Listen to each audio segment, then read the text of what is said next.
Have you ever thought about what the difference between a barrel pick and a barrel club is? Or maybe you were interested in joining a barrel club. If so, stay tuned for part 2 of my series on clubs and barrel clubs.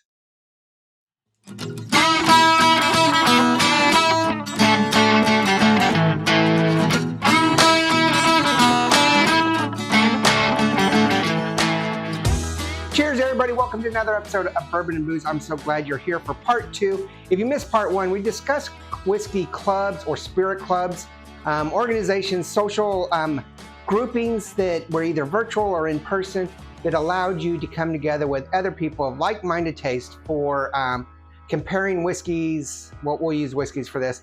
Whiskeys or just coming together and sharing different bottles of your favorite kind with someone else or some other group of people. And whiskey clubs are very popular today. You just have to kind of walk kind of a trail to find the right club for you. So if you missed that, check out episode 1 from Tuesday or the last episode. Today we're going to talk about barrel clubs. Now, barrel clubs are slightly different than a whiskey club, and they're slightly different than barrel picks. So for instance, this is a barrel pick that I participated in where we gathered together and we picked out the barrel that we chose, but it was open to the public. Now, we do other things in this group. This is the Prideful Goat. It is the kind of unofficial, I guess, or maybe it's official, somebody can correct me, whiskey of the Bourbon Real Talk community. However, it was slightly different in the way that went. A group of us went down there. We got to taste different barrels. We voted on the barrel we wanted, and then it was bottled and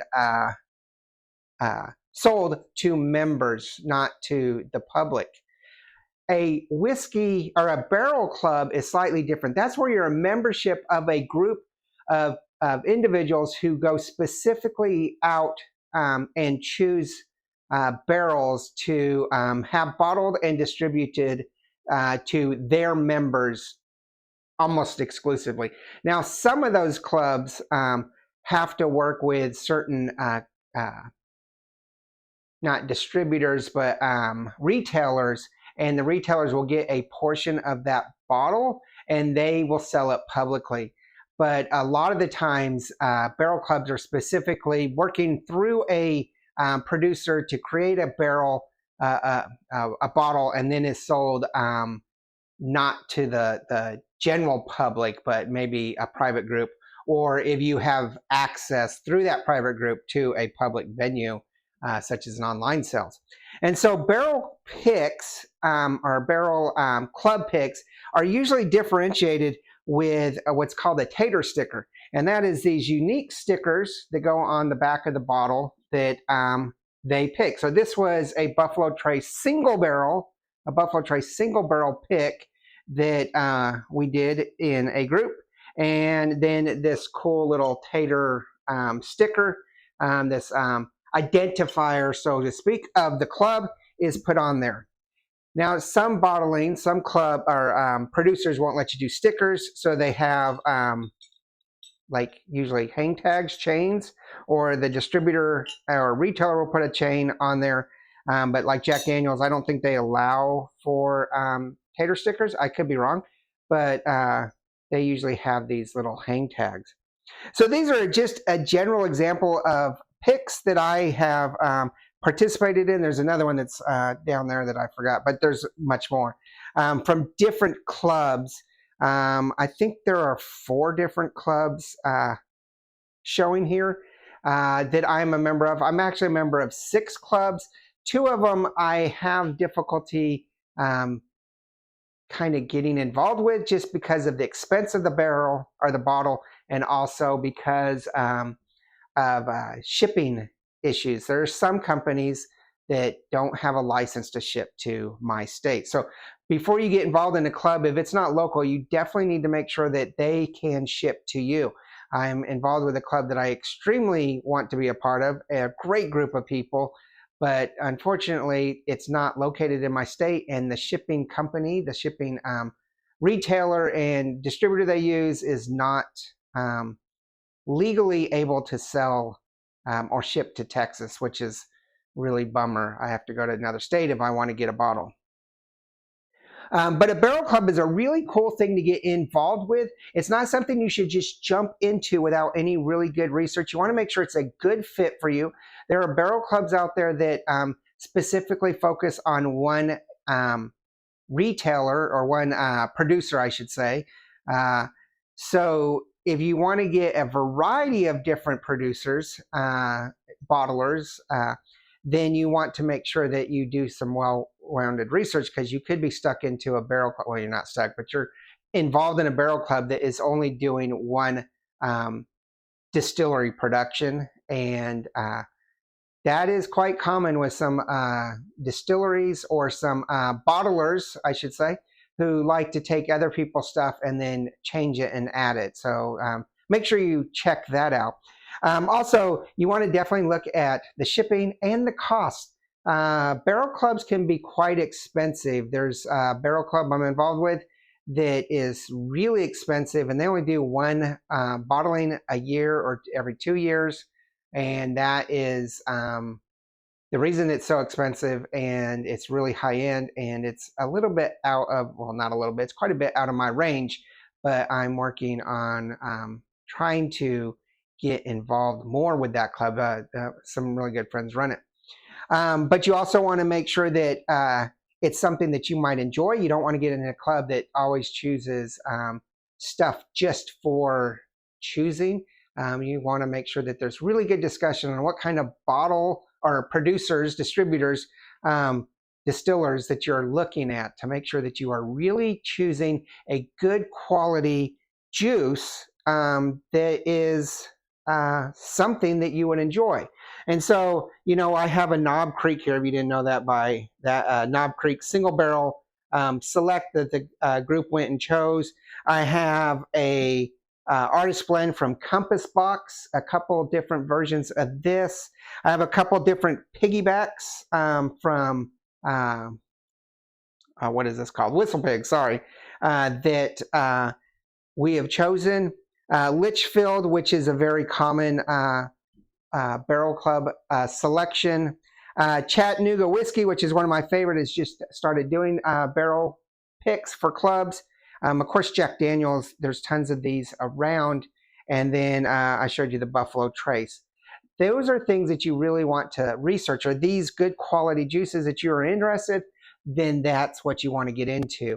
If there's something that's just to have, you know, a specific uniqueness to a bottle, but you don't really care for it, I would try to avoid those, and try to avoid barrel clubs that have a lot of infighting or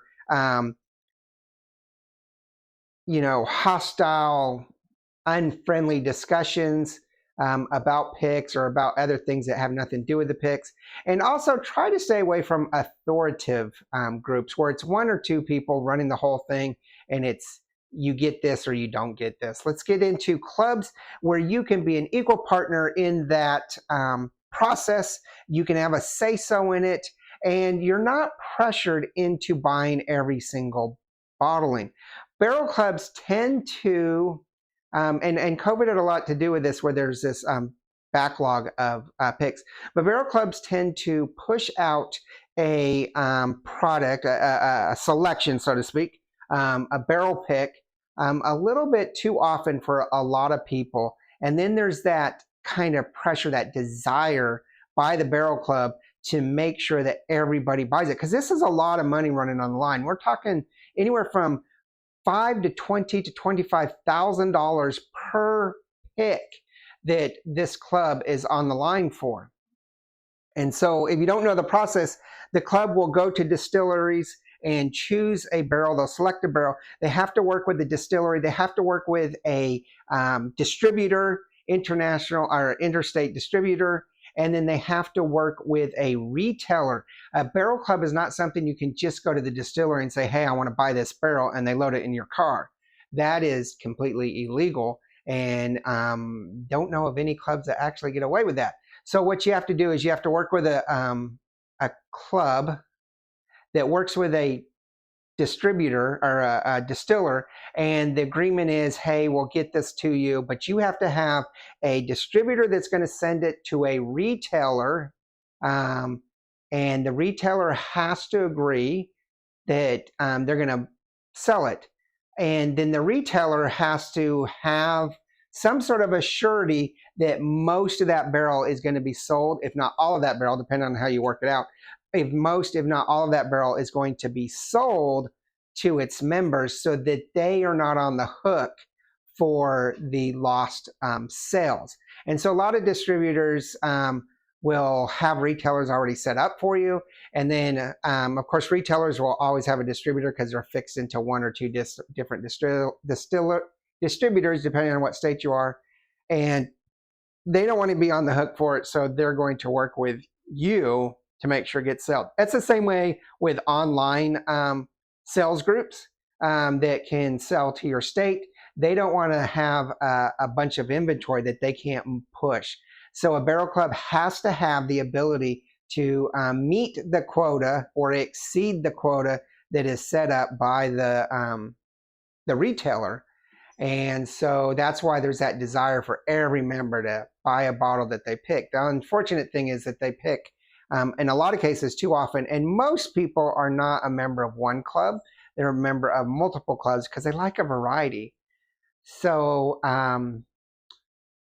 I tend to buy from 3 of my clubs consistently, and only 2 of them inconsistently, and 1 of them not at all because I said it was really expensive, but I'm working on that. Just because I can't afford a new barrel pick that's running from, $50 or so to $150 every single month, because I want to buy other things or I have other expenses I need to deal with. So those are all things that you need to make sure you look at. But I do strongly encourage you to get involved with a barrel club after you get involved with a whiskey club. And sometimes that whiskey club and that barrel club are meshed together. So that's always cool. I think most whiskey clubs are working towards a goal of having a barrel select or a barrel pick for their club. So I run a club myself, and that is one of our goals, but it's far off in the future. But I would love to know what barrel clubs you are involved with. You can leave those comments below. Please no links, though. I just don't want any sales of not sales, but promotion of barrel clubs or whiskey clubs or sell sites. But you can just leave it in plain language, not a link, and people can go on their own initiative and look for that. But if you are able to leave a comment about what clubs you're involved in, as well as what barrel clubs and whiskey clubs, make sure you tell us what your favorite pick was. And currently on the table, my favorite pick is really a toss-up between this Chat and definitely this Compass Box. And so I would say for Scotch or European, it's this Compass Box, and American, it's this Chat. But they're all very good. I haven't opened this Piggyback Rye that I just got. Well, maybe I have opened it. I don't remember tasting it, though. So I'll have to remember if I did or not. I definitely have not opened this one yet. I'm kind of waiting for a special occasion for it. But let's go ahead and take a look at these tater stickers. Again, I'll try to do a close-up of that. But again, let us know what your thoughts are. Make sure you do hit that like and subscribe. It means so much to us. I have almost 90% completed my company launch. So we'll start listing a link in the comment, not in the comments, but in the information for our company that's associated with this channel. They're associated, but they're not connected yet. And they'll be pretty much a sponsor, so to speak, of this. But until then, we're not sponsored by anybody except for a liquor company, but we're not going to put that out right now. So make sure that you check out all of our other videos, and I promise we will be more consistent.